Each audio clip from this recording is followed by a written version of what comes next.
The Nepal Himalaya, home of the highest mountains and most dramatic passes in the world.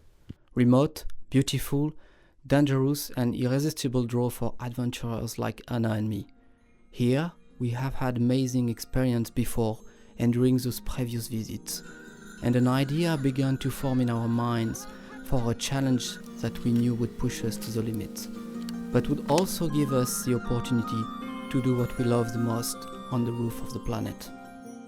What he achieved was quite extraordinary. I mean, to me, it was like climbing Everest 2 or 3 times over. It was that level of achievement, if you want to give it a kind of a climbing parallel. Big question mark with what kind of food or supply I can find along the way. For me, it was unreal. I didn't know what that would be like. Super fit person. I've seen his body deteriorating. I think that amount of work over 40 days at high altitudes is somehow reaching a limit of physical capability.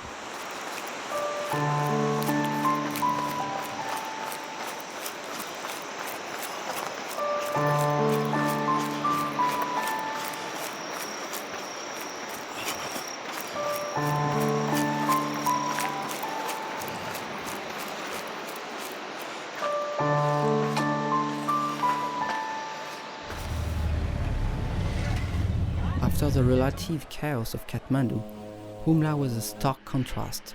Incredibly remote with very indistinct trails, the region promised a tough start to the run.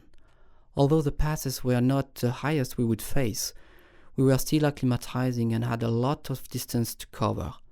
So we knew that these 2 first days to Mugu would be very hard work.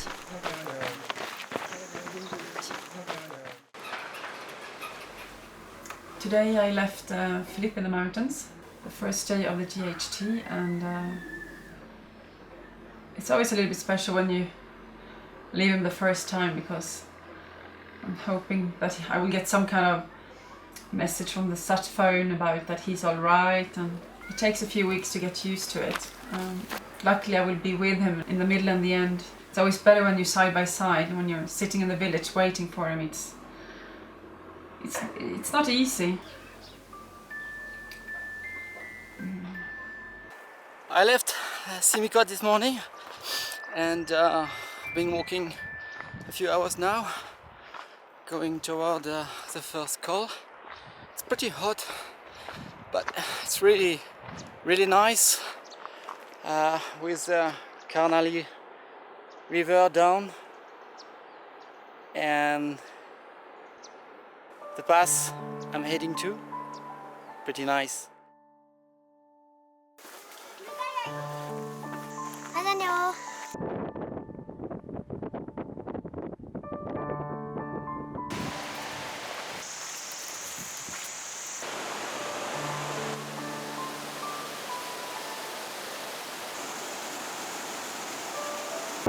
Namaste.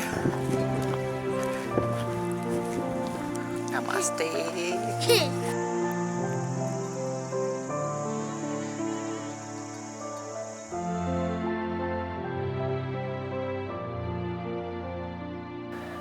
We have been preparing that for 18 months now.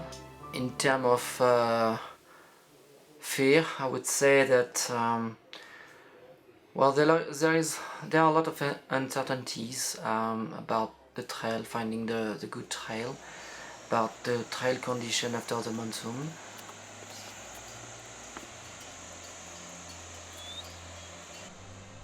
I was excited about the Dolpo section, but also nervous. I would be on my own and unsupported for 8 days, and was faced with 6 passes in snow and many places with no trail and very rough, steep terrain. This is the Shargolala Pass, 5,100 something, and as you can see, the weather is terrible. Today has been terrible anyway since the beginning. My concerns proved to be well-founded, and this would be one of the toughest parts of the adventure, with expected and unexpected obstacles, such as the late monsoon, broken bridges, landslides, and the local wildlife particularly to friendly wolves.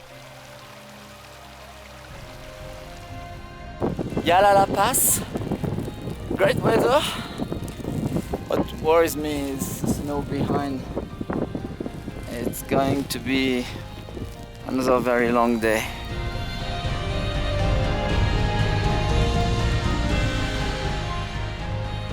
I don't know if there will be some snow on the highest pass of the Dolpo.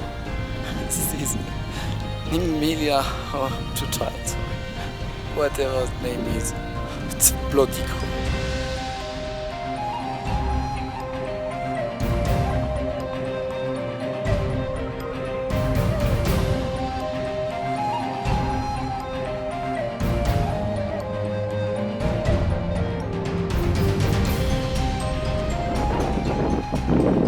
Coming from Faux and I'm going down the gorge. I will cross the bridge there and go all the way up.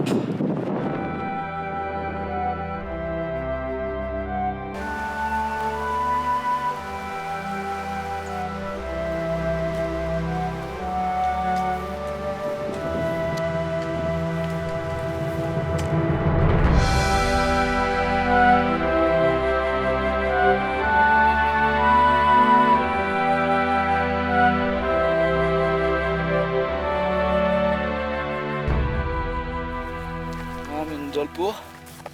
I've been off trail most of the time, so I've been very slow, much slower than I thought. I finally reached the first small village called Faux yesterday afternoon, and that was the first time in 3 or 4 days that I saw people. First they were surprised to see someone coming. I don't know, maybe it's too early in the season, and even more because I was alone, exhausted. They offered me a tea or soup. To be honest, I don't even know what it was, but it was good. I've already done 2 passes today. I have 2 more to do to reach Saldang. Would be nice if I can do at least 45 kilometers today, or even more.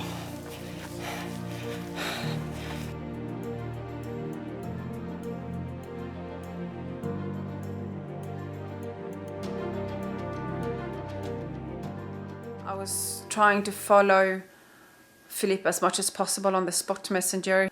Great happiness when we could see he was very close to the camp. A big worriness, of course, when he was far behind, which happened in Dolpo. He was very far behind the schedule due to difficulties. We had no possibility of communicating. It's very early and it's cold. I am on the way to the Mola Pass, and I put the sleeping bag outside, try to dry it because it was cold and rainy this night, so everything is wet.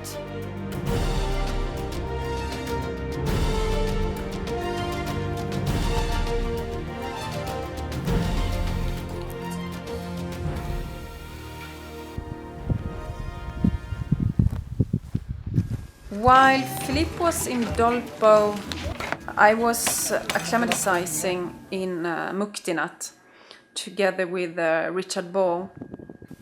I was going up and down on the hills each day.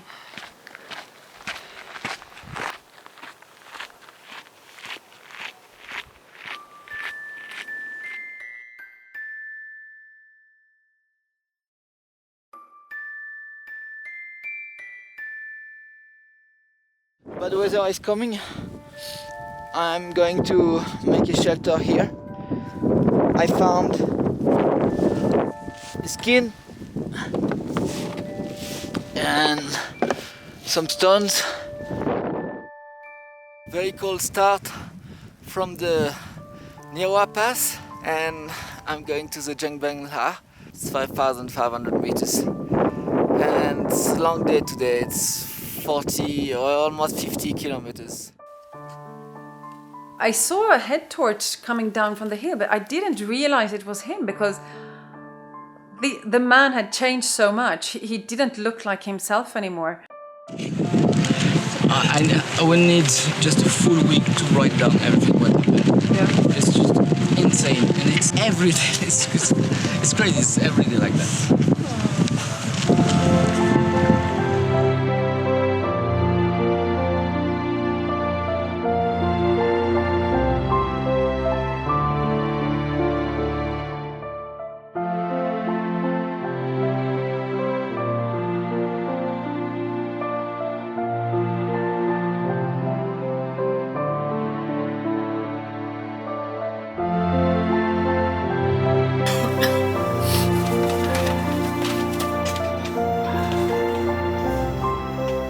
We're in Torla at 5,400.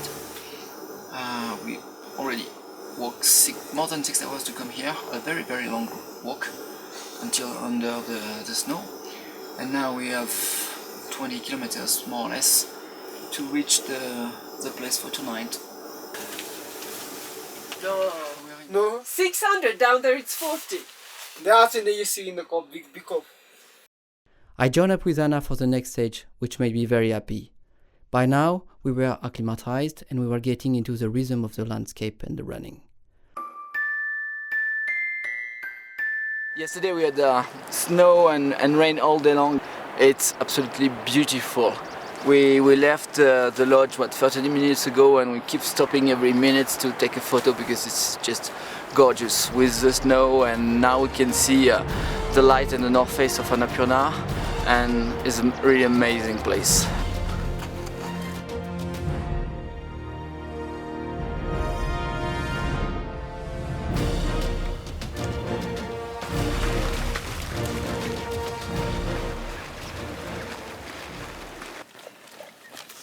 But the challenge were not going to reduce. As we entered the Annapurna, Manaslu and Ganashimal regions, the altitude would rise, and otherwise easy paths become challenging because of the heavy snow.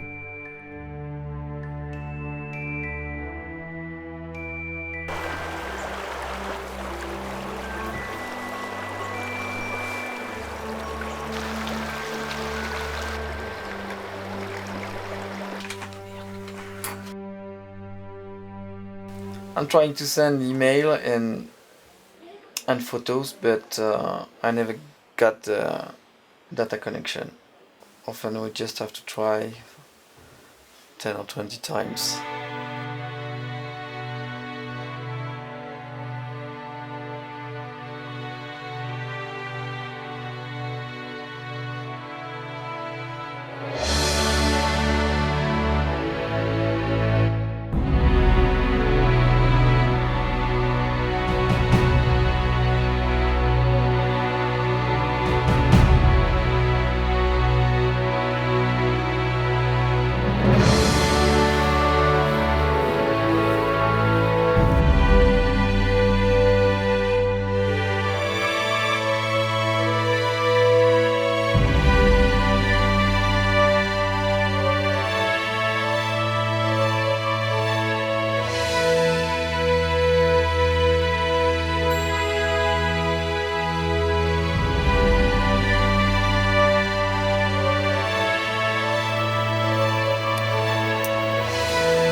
Myanggal Kaka? What? Kachiko here. Kachiko, you are here. Yeah. Yasa? After some time, you will reach here. Yes. Yeah.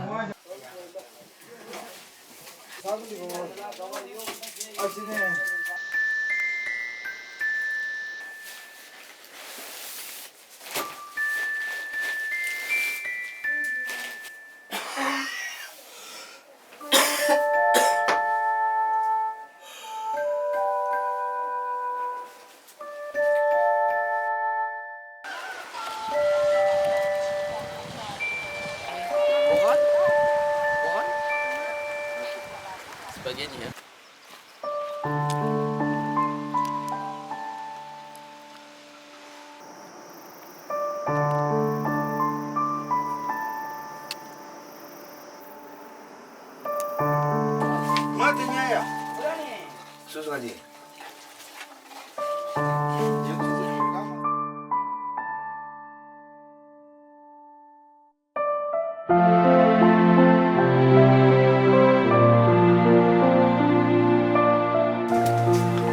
husband.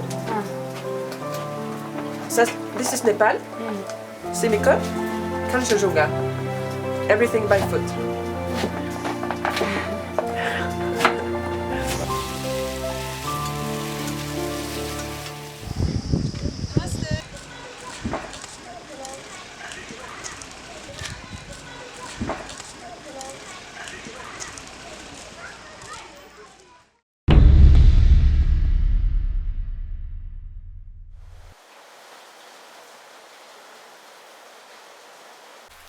After 70 days, I had completed over half of the Great Himalayan Trail and was ahead of schedule.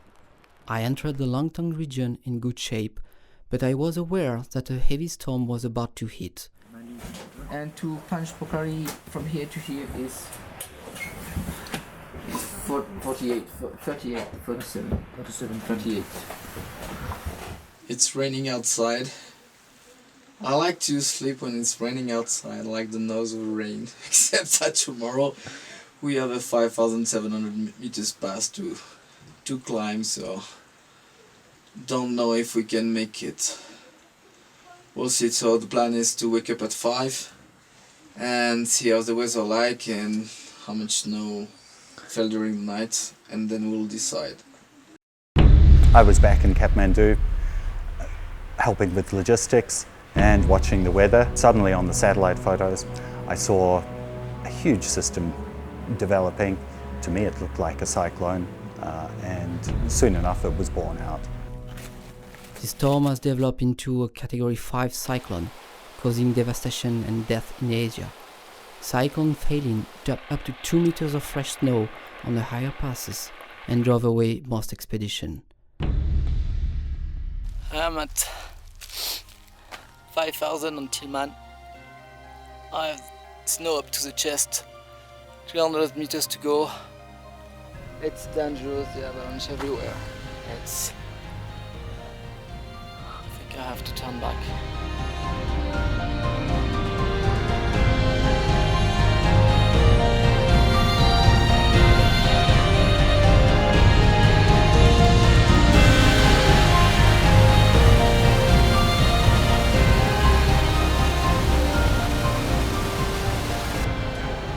Philippe just called me, it's the 17th of October.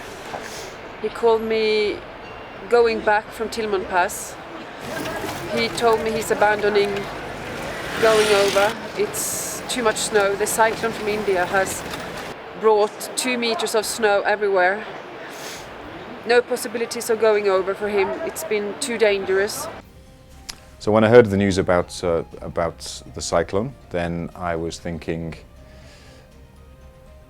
damn, this is a great shame. All of the preparation that's gone into this is a year and a half of preparation, working with Berghaus to develop equipment, extremely detailed planning into the itinerary, and then a storm is going to stop it all. So it's a part of GHT that will not be done. It's another pass of 5,800 close to where I am, where we're supposed to meet. He can't do that neither. It's completely blocked of snow. No one is passing, so he would have snow up to the shoulders. So Philippe, he was stopped by a degenerating cyclone, huge dump of snow, unexpected, happens every 5 or 6 years, just nothing you can do about it. The shame of it was, he was really on track, everything was looking so good.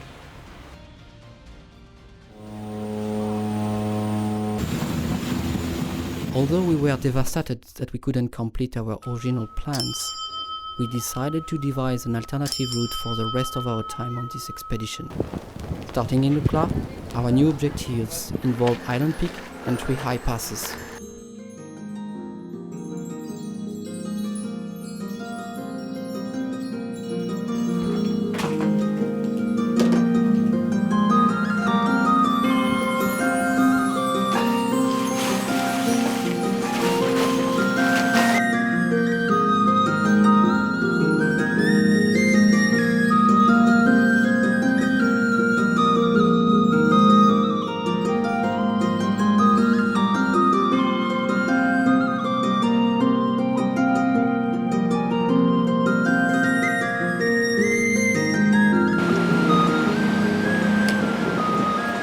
we had to change all the plan. Instead, we are going to climb the island peak, which is a 6,180 meters peak, just south of Mount Everest and Lhotse, in a really beautiful area. By the time we climb Island Peak, we hope that the other passes will be in better snow condition.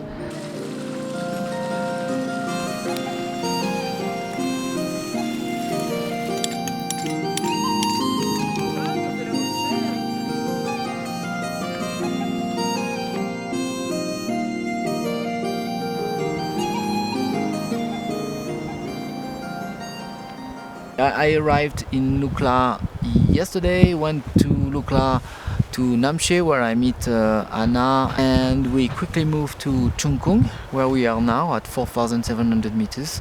It's still covered with snow.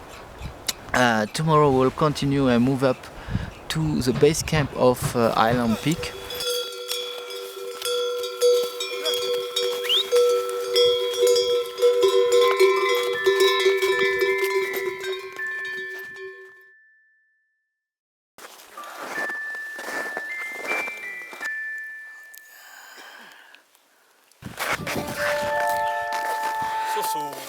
Yoo-hoo!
On the other side of Shola, it was slightly different. We ended up in a moraine, like very technical paths on rocks covered with snow. We couldn't advance very fast, so we ended up in Gokyu village just by nightfall.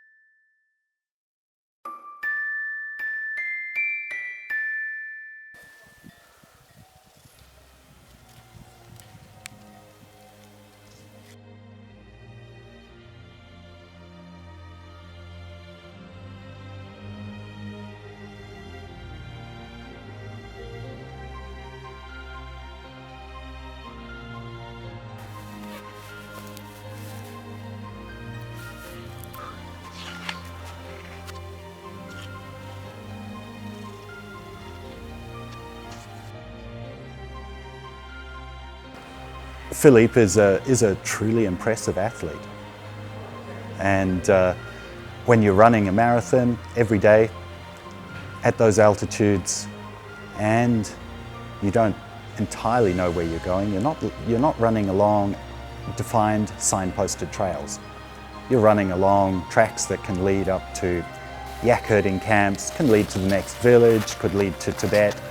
There might be 3 or 4 trails. You're really not sure which one to go on. You're coping with all of that, as well as trying to run that marathon every day.